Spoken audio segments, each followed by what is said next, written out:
Dude, I love that version of Metallica, man. That thing's awesome. What's up there, Facebookers, social media lights, and all you other knuckleheads that tune into us while we're hanging out, videotaping in our bedrooms? Welcome to the show, Northeast Happy Hour with Predmore and Mearns. Gary, what's up, brother? Long time no see. Yeah, man. How you been? All right? I'm good. I'm good. Listen, we had that little go-kart since thing. Sunday. Yeah, Sunday. Yeah. That was Did you go a cool to work time, the next man. day? Yeah, I did actually. It was a late. I got home late. I tell you that. Yeah, that was a late night. But listen, Andy Crane and his wife Bree and the entire family, Layla, Charlie. What's Andy's son's name? Oh my God. That's you, buddy. Oh man, I'm gonna pay for that one, dude. I'm having a moment. Anyway, they did an amazing job for us over there in S&S Speedways in Sailorsburg, PA, and I'll tell you what, it was a great time. It really was. My boy Tony Gearhead, he stole the show. Dude, it was a good time. He went from hero to zero, one lap. Yeah, absolutely. All right, so we've got a Thomas. We've got a really cool show for you guys tonight. Thomas, there we go. Somebody piped in and said it. Oh, thank God. Was it one of the Cranes? No, it was Rygielski. Oh, thank God. All right, good. Thomas, I'm sorry, man. Listen, I forget my kids. I forget their names. I got a lot of them. Well, you got so many of them. It's tough. Oh, yeah. Well, you know. All right, so we have Dillon Steuer on the show here this week. Man, I'm kind of stoked. I actually got to talk to Mr. Brett Hearn today. I had a meeting with him, so stick around. I've got some news for all the street stock fellers there from the Orange County Fair Speedway. Good things. Want to thank Emerson Cargain Sr. for joining me with that meeting with Mr. Brett Hearn this afternoon, along with Chucky Love, Charlie Hoteling. Thank you guys. We'll hit more on that. But who else do we have on here this evening? We got Brian Rygielski later. Brian Rygielski, right? Rygielski. Yeah. I think it's Rygielski, right? Rygielski. Another young one. All right. So this kid, absolutely amazing. I've had the pleasure of watching him work on a Saturday night, and dude, he's a ton of fun to watch. And so we're going to talk to him soon. But without further ado, I know Dillon's he's backstage, right? Is that what we're calling that? Yeah, backstage? he's right. Backstage. Yeah. He's in the closet. What's going on? Dillon, what's up, brother? Thanks for joining us again, and sorry we made you go back to the green room. I think that's what we called it, right? I said backstage. Yeah, that's all right. Dillon Steuer, okay, driver of the Zuby's Racing number 17 machine. Thank you for joining us, sir. How's your winter going? It's been busy. You know, we got a lot of stuff to get ready for, and should be a fun year ahead of us. Nice. But, okay, so let's just get right to it. Zuby's Racing. How did that ride come about? And are you back with them for 2021? Tell us what you got going on, man. Yeah. A friend of mine, I met them through him, and we took a ride to his shop one day and checked out the cars and kind of went from there. Started probably the beginning of the summer last year in the small block division at Orange County, and eventually built a big block, and now we're building another small block. So it's been pretty busy. Yeah, so primarily going to stick to Orange County. Okay, primarily going to stick to Orange County this year. Are you guys going to bounce around? What's your schedule look like? We're doing a lot of bouncing around this year. I think we're going to do all the Thursday night big block shows at Orange County. Okay. We're going to do Friday nights at Big Diamond weekly. We're probably going to do Bridgeport Saturdays. And I just got a new ride with Rich Tobias for the Speedster Tour. That's cool. Nice. Awesome. And so busy guy. What is it so. that you do for a living? Yeah, what is it you do for a living? Are you a full-time racer? This is what you do? This year, yeah. I had a job over the summer the past few years, but looking at 3 times a week most weeks this year, so it's hard to have a job and race at the same time when you do that much racing. So Yeah. probably going to spend a lot of time in the shop every week and Well, yeah, put our a lot best of foot us, a forward. lot of normal people, yeah, normal people call that adulting.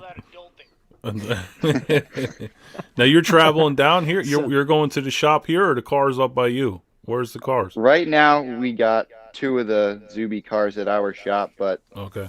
eventually they're going to be back upstate in Port Jervis. And I was gonna during say, the 'cause summer when it gets busy, I usually stay up there with the Zubies and work on those cars every day. Get I was them gonna ready. say, yeah, because geographically that's quite a haul between your town and here. Yeah, it's a lot Yeah, of where travel. are you located, Dylan? Yeah. I'm on Long Island, New York, in Bohemia. But yeah. So how is nothing's it? How close is it for us? So you grew up in Long Island? Yeah, I've always lived Okay. here. So And how did you get involved with dirt racing, being out in Long Island? Right? I think that's what is it, ice slip and all that's all asphalt tracks. yeah, Riverhead. right, Yeah, right that's- around there. It's not dirt country, definitely not. But Yeah.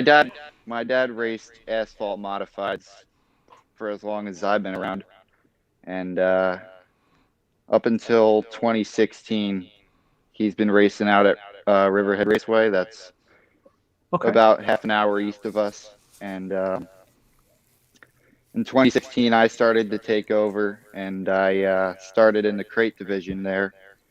And right before he stopped racing, he tried out dirt at New Egypt Speedway in the sportsman division. And he did that for a couple of years and then kind of stepped aside from me. Okay. Nice. So just real quick, Herb Dunn's popping in here. You see that, Gary? He wants to know where my backdrop is. Oh, it's ordered. It'll be here by next show. Hey, Herb, no mind your own worries. business. Yeah. Just kidding. No, actually, if we can, real quick, what's Jocko Flacco? That's all. What's his His actual name is name? Nate Stevens. His Nate real name Stevens. is Nate yeah, Stevens. dude, he's got. He's gonna sponsor. He us, sent me the some shirts. He got the merch. Oh, did you get them? I didn't get them yet. I don't think anybody checked the mail Yeah. yet today. So Dylan, I apologize. We are a professional show. But appreciate you being on here, man. Thank you. Yeah. So Herb, they're coming, man. We're listen. We're getting better. We just this was just kind of something that Gary had brainstormed, and it's really kind of taken off. All right. So let's get to the meat in the sandwich here. I had a meeting with Brett Hearn this afternoon, and he asked me to bring something up. He said, boy, you really want ratings. He goes, let's talk about controversy. Let's talk about the Eastern States 200. You guys felt that you didn't go a lap down. What was going on there? Was it? I know you guys had made a pit stop and you came out with Anthony Perego, but they tagged you a lap down. What happened with that whole scenario? Yeah, we were running good that race, and we had a rough night in the small block. We ended up crashing out of that. But in the big block race, I want to say we were between 7th and 10th. Yeah, you were definitely top 10. Yeah. Yeah, you guys when we pitted, we were getting better as the race went on. And so that caution came out where we pitted, and we eventually came out of the pits behind Perego, and I forget who was behind us. But somehow, under caution, they ended up saying, drop behind these guys, you're a lap down. But we just found it weird because we entered on the lead lap, and we didn't think we lost the lap in the pits. Yeah. So it was confusing, but yeah, still not really exactly sure. Yeah, Brett said that they watched the video and they weren't sure what was going on, but the pace car did pass you guys, and he felt bad, man. You guys definitely had a good run going, but he said that he double checked that, triple checked that. The other racer, the other race director and stuff, they all checked that, and sometimes. You kind of have to you have to play out the hand that you're dealt. You know what I mean? You guys definitely had a good run going. So how long have you been in the modified division? How many seasons have you been doing that? Well, I was full-time asphalt for my first couple of years, and I think 2018 I started focusing on mainly dirt. We ran Lebanon Valley in the small blocks, in 18 and 19, and then we moved to Orange County. Yeah. Started trying out some tracks whenever we could and took it from there. Yeah. So did you start off right away in open wheel, or so you said you started off in the asphalt and then you came to Yeah. dirt? Yeah, Okay. I started off in slingshots. That was the Okay. small cars that I ran. And when I moved to full-size cars, I started right out in crates. And I did about 9 or 10 asphalt crate races. That was the full season at Riverhead. And I did probably 8 dirt sportsman races. And we kind of just jumped right into small block after that because we didn't want to put any more money into the crates, and that was a leftover crate motor from when my dad ran. So we figured I was getting the hang of it pretty quick, and there was no reason to stay in the crates. Yeah. So what? And this comes from one of the viewers here is Bud DeGennaro. We call him the super fan. What makes dirt more appealing over the asphalt? Which do you prefer to drive? Do you prefer the dirt or do you prefer the asphalt? And if it is the dirt, what's more appealing about that? Personally, I like the dirt better. I like the fact that you show up to a lot of races and you're racing against the best that there is, and you got to be on your A game or you're going to go home. So I like the pressure, and I like the fact that you can move around, the track changes, and it's a lot more driver dependent. And where asphalt, you kind of need to be dialed in pretty good, as well as being a good driver. But you gotta. Yeah, I found the dirt to be a little more forgiving, and the asphalt is don't make a mistake. Yeah, definitely. So if you got something that's not really working too well, you're able to adjust, with the dirt and be able to slide the car just a little bit. And I found with the asphalt, it's not so much, man. You don't really want to slide that thing around too much, yeah? Yeah, and another thing is there's a lot more racing you can do on the dirt. I feel like there's a lot more to choose from, and it's a lot cheaper to run dirt. I mean, you don't have to buy 4 tires every week, where when we raced asphalt, you bought 4 minimum, and a lot of guys bought a lot more than that, and we weren't really looking to spend a lot of money to race for not so much. So dirt kind of gave us the room to run with our budget and also have the opportunity to make some money. Yeah. Now, now correct me if I'm wrong, but you've had some success in the small block modified, right? You picked up a win, I believe. What was it, last season at Orange County? Yeah. Okay.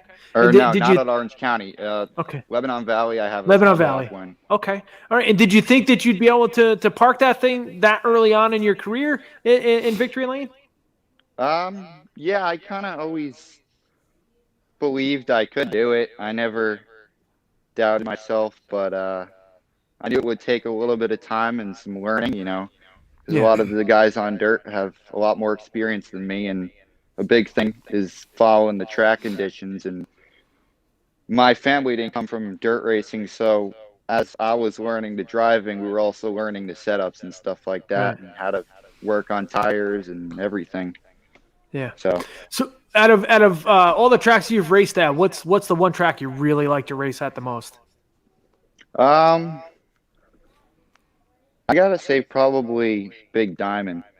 That was probably my favorite full-size car track. We went there for the first time last year when Orange County closed for the virus, and we kind of grew a liking to that place. We were fast right out of the gate, and look forward to going back there this year. Nice. So again, we got Dillon Steuer talking with us here, Big Block Modified Standout, and of course, we have some of the people they're piping in. They got some questions for you, and this one literally is from Clark W. Griswold. I'm pretty sure that's not his real name, but that's the alias. Okay. He wants to know, do you know who Clark Griswold is? Because you look like a young guy. I've seen him on Facebook. Yeah. Okay. All right. But do you know who he is in the movies? Griswold, though. Do you know who he is in the movies? No. National Lampoon's European Vacation? I never seen that. Dillon, you're making me feel old, brother. Nobody watches movies that I know. My dad never watched movies, so I kind of just never watched movies. All right, listen. Too much time in the garage. National Lampoon's European Vacation. Go out and get the movie. Next week, we're having a book report. All right, I'll have to watch it. So his question to you is, what was your thought process picking your opponents for the one-on-one races at the Danny Serrano Memorial Race? What was your thought process on that? Before the match races started, a lot of the thought process was that we had a spec small block, and of the top 10, I think it was, or top 12 guys that were in the match races, there was a mix between specs and big blocks, and I figured I would take the big blocks last because I didn't think I had the motor to obviously beat the big blocks, as the track was still pretty heavy at the time. So I started off with picking all the small block guys and obviously saved the fastest guys for the end. And then I started picking the big blocks, and I beat Horton and I think Watson, and I was like, wow, I guess we got a shot at this.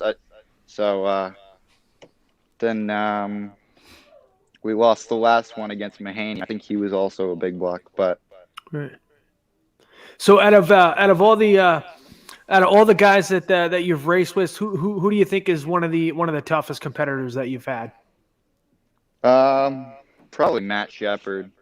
I think he's always on his A game. You know, it's cool when you can beat him. So that's another thing I like the dirt racing, because we always choose the toughest shows there are to offer, and when you do pretty good, it feels a lot more rewarding than if you show up to a regular track against average people.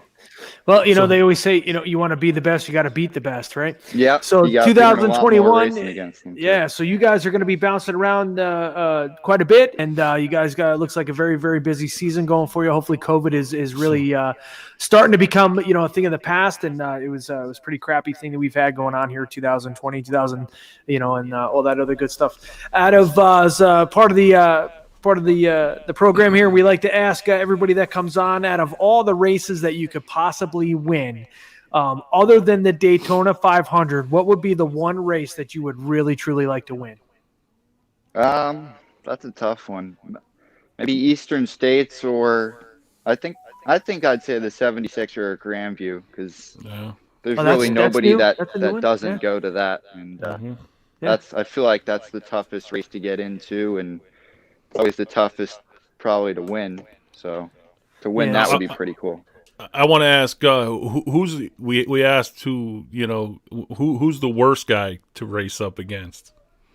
Your opinion. What do you mean, like rough or rough? Yeah, I mean, besides I would say Danny Johnson, right? I never had any issues if you with raced Johnson against Danny, but Danny's not rough. He's just very aggressive.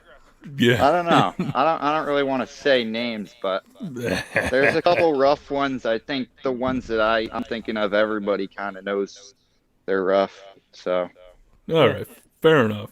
Listen, we can edit this out. Go ahead. You can drop a name. Yeah. Or not. Not gonna. I don't know.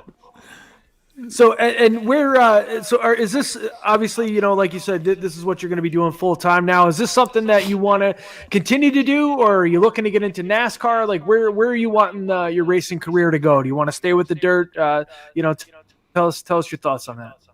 Where I am now, I'm really happy with it, and I feel like I said, dirt racing, there's a lot of racing you can do. There's guys that run almost every day of the week. But I'm not really looking to do NASCAR or anything like that. I like dirt racing, and obviously you got to be rich to go to NASCAR, and that's not in the cards. But yeah, it's more of who you know anymore. Yeah, yeah. I'm having a lot of fun doing the dirt racing, so I'm looking to do that for a lot of years to come. Well, I'll just say, we got like Shepard and Stewie now. I've said it. I think that you and probably Yankowski of the future can be that, between your talent and his talent, being as young as you two are. I think that you guys, I've said it multiple times that I think that you guys are the future of that, like Shepherd and Friesen, top-notch guys. That would be pretty cool. I mean, obviously you got a lot of learning and racing to do before you can become one of them, but you're young. I mean, if you stick to it, I'm sure it's possible, and work hard at it and just keep racing hard. And I've watched both of you guys run. I mean, you guys are be so young. You cut out there for a second. No, I was saying I've watched both of you guys run, and to be so young and have the talent that you guys got, you're definitely going to be around for a long time. I hope you're right. Thank you. All right, so he's been sitting there talking with Dillon Steuer, and Dillon, we really appreciate you joining us, man. And I'm sure there's some sponsors and some people you'd like to thank, and go right ahead, man. Floor's yours. Yeah. First of all, I got to thank everybody who's given me the opportunity to drive the race cars this year. Obviously, Dave Zubikowski. I couldn't ask for a better car owner. He's pretty forgiving and easygoing about everything. He kind of leaves it in our court, and he lets us pick and choose what we want to do and what we don't want to do. And he's always there for whatever we do. And I also got to thank Grant Williams. He owns our 6 cars. Hopefully we get to run them once in a while, and whether it's dirt or asphalt. And got to thank Rich Tobias for the opportunity to try out Speedster this year. That should be pretty cool. Yeah. But and then there's a lot of little guys I got to thank, like just everybody who helps in the shop, and comes to track whenever they can. And another guy, Rick Solomon, he bought us a car last year, so that's pretty cool. But it's a lot of little people that add up to make it all happen. What's the deal with that Speedster? Is that a full-time deal all year long? You're going to run that thing? What is that? What's a Speedster? How do you describe Go ahead, it? Dylan. Yeah, they're hard. I don't really know a whole lot about them. I never looked at them closely, but I always see them race when I race the slingshots, and I don't know a ton about them. But is it like a sprint car? Like what does it look like? I'd say it's similar looking to a dirt midget. Dirt midget, right? They're 4 cylinders too, right? Those? Yeah, I think so. Yeah, they're 4 cylinders. Okay. They look like midgets. They're cool as hell, though. They race them at the action track. Yeah, I think we're supposed to do that all-pro Speedster tour. I think it's a 24 race deal. We're looking at probably getting to 22 of them, but he's pretty easy going about it too. He said if we could hit the majority of the races, that's fine. So. I mean, anything that doesn't conflict with our weekly modified schedule in the 17 car is pretty much a go. Yeah. Yeah, that's that action. You raced there before? You raced the slingshot there or anything? Yeah. I won there in the slingshot years ago. I haven't been there in a few years now, but it's going to be cool because that tour visits a lot of the old tracks I used to race at when I ran the little cars. So it's going to bring back some memories, too. Okay. Yeah, that's cool. Yeah, so here you go. So it's a wingless Sprint with a Dodge 4-cylinder, all built by Tobias. You can only get parts from Tobias. So they kind of cornered the market on that. Don't they also they're building they build slingshots too, right? Yeah. They build the slingshots also. Listen, man, I'm in the wrong business. Yeah. I should have been building cars. But all right, Dylan, we appreciate you being on the show, man. We'd love to have you back on here later on in the season. Make sure see how things are going for you. Best of luck to you, 2021, and I'm sure we'll see you out there on the tour. All right, thanks. I appreciate you guys having me on. No worries. Thank you. Look forward to talking to you guys soon. All right. Good luck, man. All right. And don't forget about the practice in Milltown if you can make it. Yep. Yeah. Was that March 27th? 27th, 28th. I'll be there. Listen, stop over, man. I'll let you jump in my street stock. Show you what real power is. All right. It's retarded. You're not gonna be able to. You're gonna get out of it and be like, really? Thanks. I appreciate it. All right. All right, man. Thanks for coming on. See ya. Okay. Dillon Steuer. I didn't realize he was a young kid. He's a little kid. Yeah, he's young. Right? How old is he? He's probably 18, 19 probably. Really? Maybe. Yeah, something like that. Maybe a little. Oh, my gosh. Yeah, he's a youngster. He's got a lot of talent, man. Kid, I see that. Yeah, I do remember Riverhead. Eastern States. I'm surprised he never came to Bethel. He's a good asphalt racer. Yeah, listen, I remember Eastern States. Timmy and I talking about the whole when Parego went down, and then he got stuck in the pits there, and we were both wondering, how we went a lap down, and but they listen, the powers to be, man. They saw the pace car, and they saw something that we didn't see, and so that's tough. That stinks. Yeah. Yeah. But I'll tell you, Zuby's race car, man, he's got himself a good piece. That's awesome. He does. Yeah, and he's partnered up. Strunk's racing for them too this year. Yeah. They were talking about that. Yeah. All right, and we got Rygielski's here now, so bring him on. Okay. All right, joining us in the show, and I do believe they used to call him the Blue Bandit. Are we still calling you that, Brian? Brian Rygielski, welcome to Northeast Happy Hour, Predmore and Mearns. Thanks for joining us there, young man. Look at you looking all professional. Yeah. So you can tell he's a gamer, right? You a gamer? Yep. He's got like the whole gamer headset on. Me, I'm using earbuds from the airplane Aer Lingus from when I went over to London like a year ago. I was like, let's use these. Look at you, man. All tough. Listen, dude, I'm a fan, man. I really am. You guys parked next to us up there at the Bethel Motor Speedway. And let's start with this. Did you have a good time Sunday? I had a great time Sunday. It was a really nice show. And good racing. It was an enjoyable time. Yeah. And, yeah. So, all right, so you started, now correct me if I'm wrong, you started your career off in a Bandolero, right? I started... Was it Bandolero or was it quarter midgets? Quarter midgets. I was quarter midgets racing before the bandos. Okay, and then you moved up to Bandolero, ton of success there, and now we're getting ready to run an asphalt modified, right? So correct me if I'm wrong, but last year at the end of the year, you picked up your very first win in that car at the Bethel Motor Speedway, yes? Yes, I did. All right. That was a really great race. I liked it. I liked that it was an open show, and liked it towards the end of the race there. It started picking up more and more speed towards the end of the race, so it was a great experience. I liked racing with Richard LaPolt. He's a great racer, great driver. Skippy's a good dude, man. Yeah. I've known him since I was able to use shampoo. That's a long time. So, he's got to be like one of the best up there, right? Every time I go there, the guy's always up front. I mean, yeah. Skippy's one of the he's a top guy, man. He's tough to beat. He's tough to beat. So how did you get involved in racing? I mean, you're still a young guy, right? I think, what are you, 14, maybe 15? 14, yeah. 14, okay. How did you get involved in racing? Was your dad a racer, or was it something that you just wanted to try? Tell us a little bit about that. My uncle and my father started getting into racing in the early 80s. Okay. On their own modifieds and just working on other people's cars and getting into it.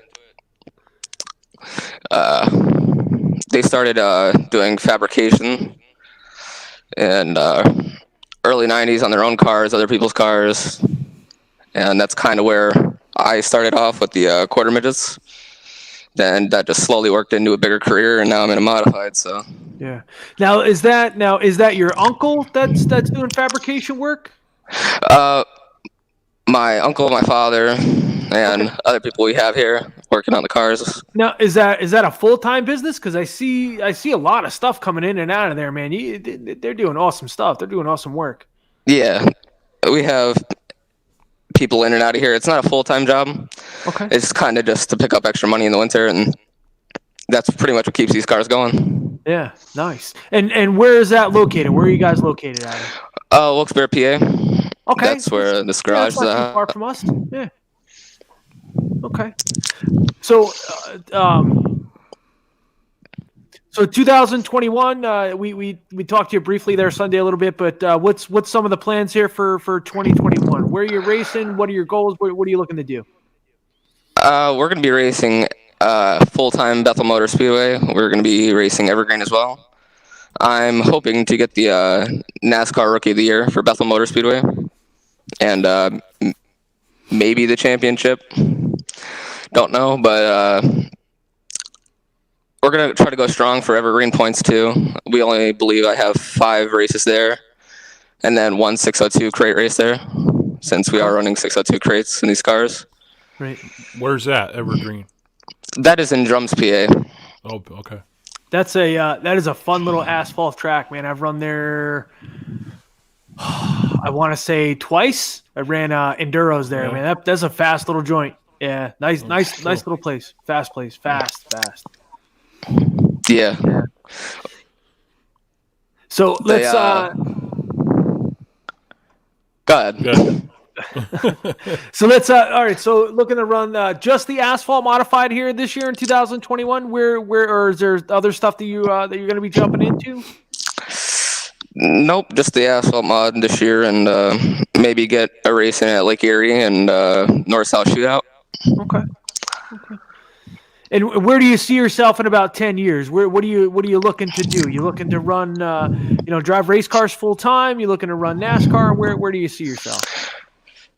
Hopefully in the higher ends of NASCAR, ARCA, Xfinity, NASCAR itself, K&N maybe. Okay.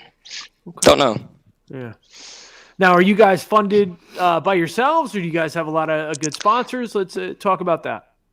We have a lot of great sponsors for this race cars. Some of it comes out of our money as well. All the body work and the powder coated chassis by the powder coating company, they sponsor us. So we got this nice orange for the car by them. So they're part of our sponsorships, and we have a lot of other great sponsors for this race car. Puts it all together. Now that's a home-built car there, or is that you guys built that car?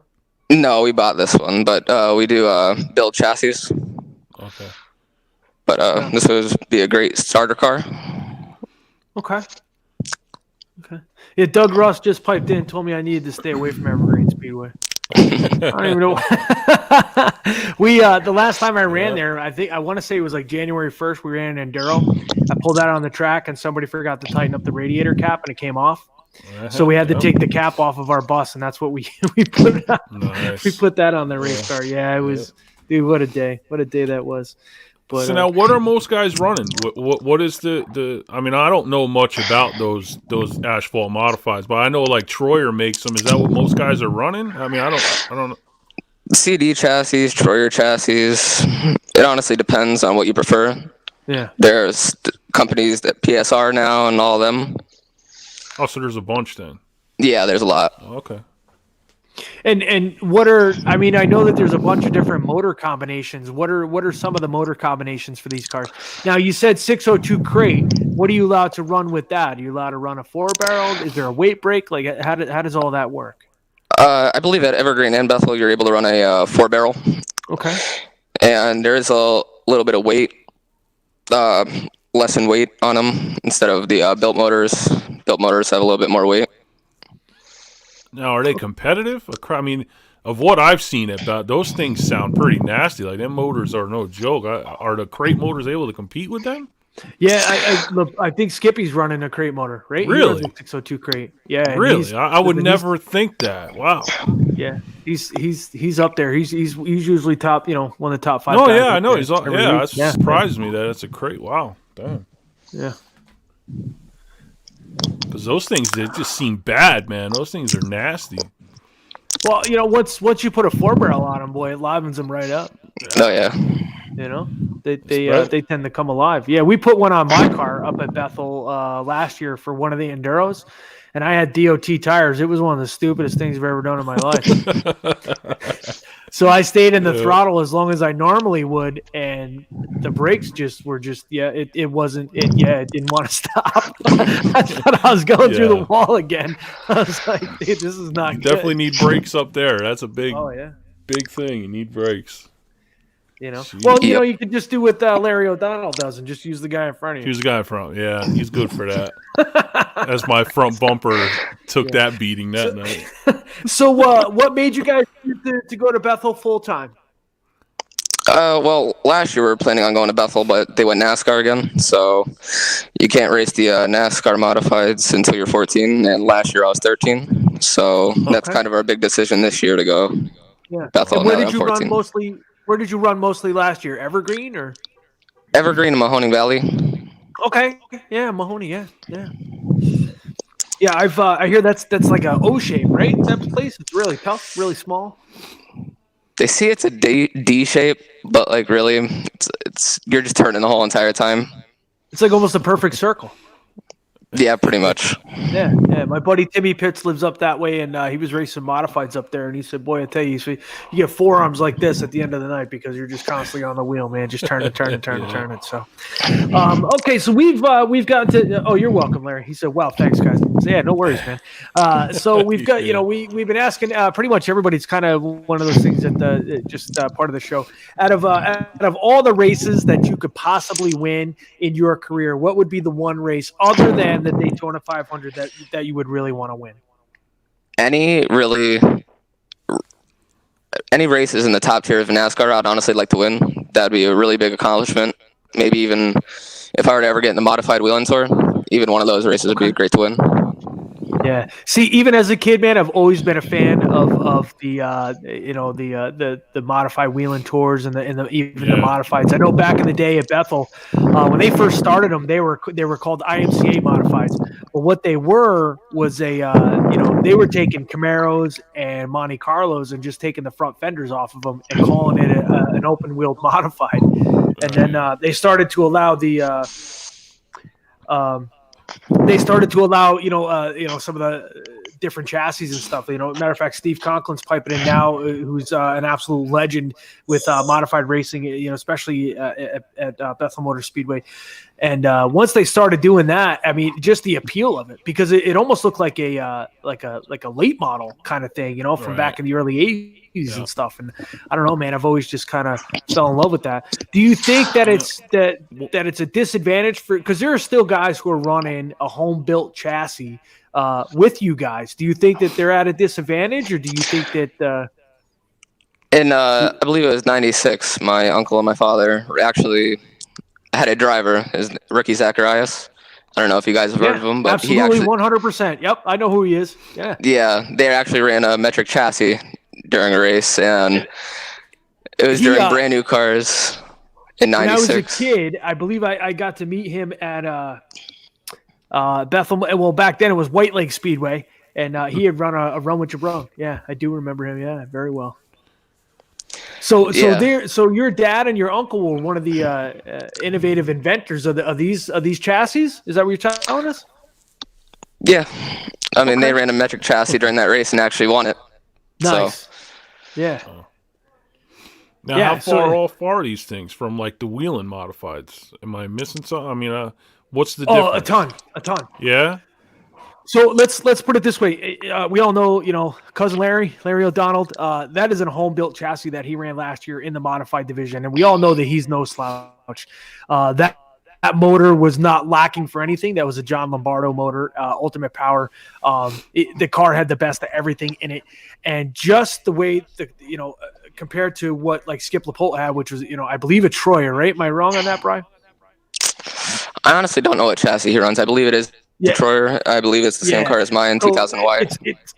It's almost like taking a home-built Pro Stock and running it against one of like Nick Stone's Pro Stocks. Just the car is built for racing, and these home-built cars they're just not moving and flexing, I think. And I think that the guys are at a disadvantage. That's my opinion. But there is, there's a couple of guys, again, Steve, he's piping in here, and I was a big fan of his when I was a kid, Steve Conklin, and he's got a chassis, an older chassis from the 90s, from when I remember as a kid, and that thing is still winning races. So it can be done, but I think that these Troyers are, it's yeah. Now what's Stockenhausen run? Do we know? Is he running? Obviously, he's not running a 98 wide chassis. I don't even know what that means. 98 wide chassis. What does that mean? They're just the chassis are 2-inch wider. Oh, okay. Okay. Yeah. So that's what. Yeah. So Skippy just piped in with it. It's a '98 watch, dude. I have no idea. You know, is it a Chevy? Is it a Monte Carlo? No, it's not. Yeah, right. So yeah. and this how is much, like a history. That's me, man. I don't know much about these things. How much adjusting are you guys able to adjust inside the car while you're racing? Like, how much adjusting is there with these cars? Pretty much just brake bias, and that's about it. You can't really do anything else on the in-car adjustments. Wow. Okay, so there's no like pan hard bar. Yeah, right. No pan hard or nothing. Yeah. Wow. And what kind of rears are you guys running? Is it like quick change, a 4 to 9 inch? Do you guys have options? Like how does that work? I think there is. I believe there is a little bit of a rear differentials. Is that what you'd call it? Difference. Rear differentials. Yeah. Yeah, I'm with you, man. I'm an idiot. Quick changes. Yeah. Yeah. Okay. Yeah. So. Sounds like he's learning as he goes too. Yeah, dude, and it's amazing at 14 years old to be able to have the talent that you guys have, man, is awesome. Listen, at 14 years old, I was still sitting in the stands and watching and following my dad as he went around, all the Northeast following the Pro Stock Tour. He was one of the tech inspectors up there, and it's it amazes me, the amount of talent that you guys have and the the different the different ways of racing and all that other stuff. Yeah, even Bob Predmore. I think that's your brother, ain't it? Yeah, he piped in. John Cody, he's got an older car, and John gets around well. I think that if you've been racing at the same track for 20 years, obviously you're going to know the ins and outs. But I just think that when the new guy comes in, with something new, man, I think the older chassis are at a disadvantage. Yeah, well, just like the dirt, right? With Gary Ballou. Way back when. Yeah, absolutely. Innovation. Yeah. All right. So Brian, so again, we talked about some of your sponsors and some of the things you got going on here for 2021 Evergreen and Bethel Motor Speedway. And listen, man, we wish you nothing but the best for 2021, and we appreciate you joining us. And where's your cousin at? That kid's a riot. I believe he's on the other side of the garage, actually. Is he? Yeah. Listen, man, it's an absolute pleasure watching you guys race on a Saturday night, man. You guys put on one heck of a show, and I really look forward to watching you guys this year. If you guys ever need anything, I don't know what the hell I could do to possibly help you. But yeah, really, especially on that thing. Listen, man, we're a couple doors down. You just stop over and, dude, be my pleasure to give you guys a hand. Yeah, but one last word in here. I'd like to thank all my sponsors, everybody who works on my car, my whole crew, all of them. That's who makes it possible for me to run this thing every single week. So it's pretty much where I am today just because of them. So yeah, big thank you to them. Yeah. Now, before I forget, because you are a young kid, and what are some of the rules? What is it that you have to now? Is it you have to maintain what kind of grade point average? Do you have chores at home? What are the rules in order for you to be able to continue to race? Because I know Mom's probably piped in with this one. And listen, he ain't racing unless he's got a C average. Yeah. Tell me what are the rules? Good grades. Keep working on the car. Just keep it tidy, clean. So we're pretty much working on this thing every single week. What is the biggest rule? You have to have good grades? He's got them. Yeah. Grades and just maintaining this thing, really. Getting this thing ready for every week, helping. Okay. Listen, you are the first kid that said, grades really aren't a whole big deal. You know what I mean? I don't know. Most of the other kids went, listen, man, if I ain't passing, I ain't racing. Only passing he's doing is on the track. That's it. That's the old passing you get. So I'm pretty sure that you're probably a really good student, right? Is there anything else that you do other than racing? Is there any sports that you play or anything like that? Not really any sports. I used to do some. I used to do wrestling, but that's since 5th grade. Okay. But I don't really do that anymore. Got out of it a little while ago, so. Okay. Yeah, I was a wrestler myself, man. I wrestled from 6th grade. Wrestled all the way up senior year, and then I wrestled a few years in the military too. Yeah, yeah, it's a good sport, man. It's a tough sport. Yeah. I think it says Mom is here, so maybe we should ask her because. Oh.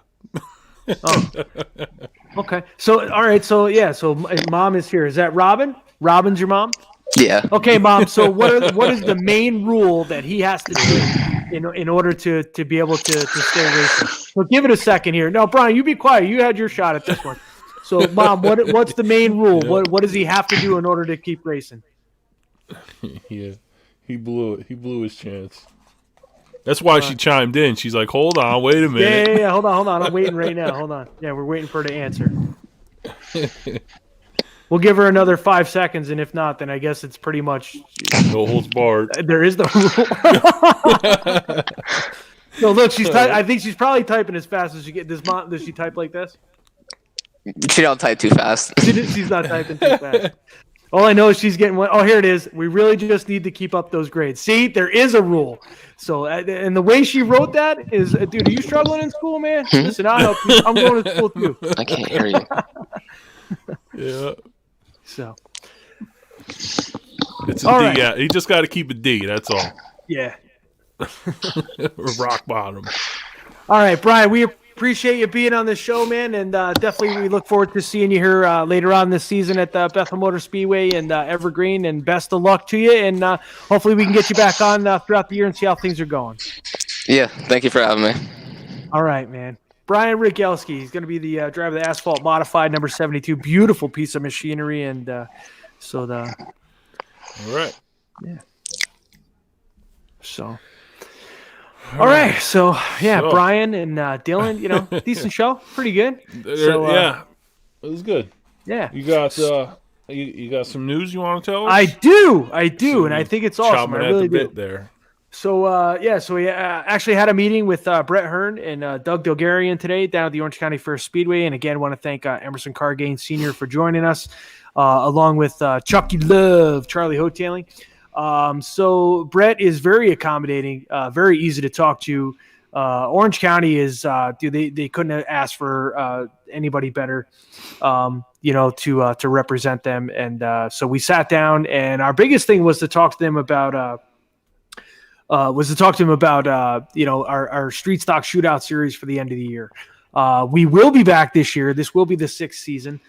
For that series. And of course, I do believe that the first race of the series, again, will be Eastern States weekend.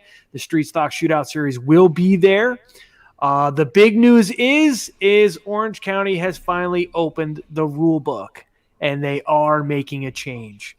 So it is 100% definite.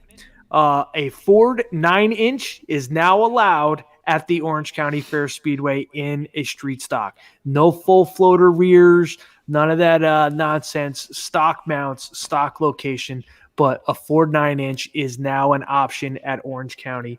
And I'll tell you, Brett was very understanding, very accommodating. And again, thank you to Emerson Cargain Sr. He really pushed to have that, and I'm surprised by that. He's Emerson's an old school racer. And, he likes to keep things, the way they are and not change too much because, you know what I mean? Because then it starts getting outside the spending and all that other stuff. See what happens when Joel Mearns has a meeting. Listen, you know what I mean? If you got a good point and you go in with a level head, my biggest thing is, you can't go to the store and buy a 7.5-inch rear or a 8.5-inch Grand National rear. You can't buy them because they don't make them anymore. So it's one of those where they're, yes, you can get them. Yes, you can. Yes, 100%. Yep, you can get them, but you got to know somebody who knows somebody. Yeah. So my thing is just it's something that, I can go to the store and I can go, yep, I need one of those. Again, it's not mandatory. You don't have to have it. You can still run a 7.5 or an 8.5, Grand National. You can still run this stuff, guys. Don't lose your minds over it. It's just another option. It's the stuff is getting harder and harder to get. Are we ever going to change the carburetor rule? Are we ever going to work on that? I am not at liberty to comment on that at this time. All right, I'm just saying that's a rule that needs to be addressed. There was a lot of things brought up in that meeting, and Brett understood what we were saying. The main thing was allow us to fix the cars. He understands that. He gets it. He's a racer. These things are 30, 40 years old, and they start to rot. Is it something that we may see in the future? I think so. My opinion, I think so. I do. And I'm going to say within the next 4 or 5 seasons, I do. You have to, because again, my opinion, they're not allowing it, guys. Don't go crazy, and girls, don't go crazy. My opinion, these carburetors, you can't go to the store and you can't buy them. You have to know somebody who knows somebody. Can you get them? Sure. Yeah. eBay, getting them out of California, you know what I mean? Yeah. But it's, you can go and you can find a... That's the thing. I bought one right out of the catalog, not realizing that it was too big. It was a Rochester. It's a 500. It was a 500, right? Yeah, and then put it on the car, and you know. Listen, you don't even have to go 4412. Go to something that I can go into East Coast Speed and say, "Hey, listen, man, I need a 2-barrel Rochester." And he's going to hand you a 500. Okay, thanks. Right. Thank there you. Go. Have a good day. Yep, simple. And then with the 4412, I believe Lebanon Valley and Albany, Saratoga, the thing with they run one with a part number. Now they said, well, then what if these guys are sending them away, spending $700-800 to have them opened up and all that stuff? Right. You don't think they're not doing it now? Yeah, no. They're and that's doing the thing, now. dude, though. I think with the 4412, there's a lot of different variables and variances of them, right? Well, then you go to one part number. And if you take that thing apart and it doesn't look like what the tech inspector has right next to it, you're done. Yeah. Yeah, I mean, people are doing that now with the Rochesters they got. Yeah. So I don't know. So I think that's awesome. I really do. I think that's awesome. Good. I think he's he's understanding what's going on, and it's great. And then we discussed the short track that they're building, and with slingshots and I believe 600 micros. That's going to be a cool deal. Yeah. I think racing's back, man. I really do. Yeah, I think opening night. He thinks that too. I think it's going to open up. So they're talking about at least 500 people in the stands. The first couple of nights. I don't know if that's definite. Again, it's something that I think I heard. I don't really know. Don't call the Speedway for tickets and say Joel Mern said. Don't do that shit, because it's not what I said. But even now that's your brother, right, Bob Predmore? Yeah. Is that the one I was hitting on at the Bethel banquet? Bethel banquet, yeah. Oh, yeah. He's just as big as you. It's a couple of cocktails that get you. Yeah. In trouble. But he's right, though. Accord needs to get on board, too. I mean, have you spoke with them? Have you spoke to Palmer or no? What's that? Have you spoke to Palmer or no? Not yet. No. But, I think that... They pretty much... I mean, they got to. Listen, Gary's a very easy guy to talk to, Yeah.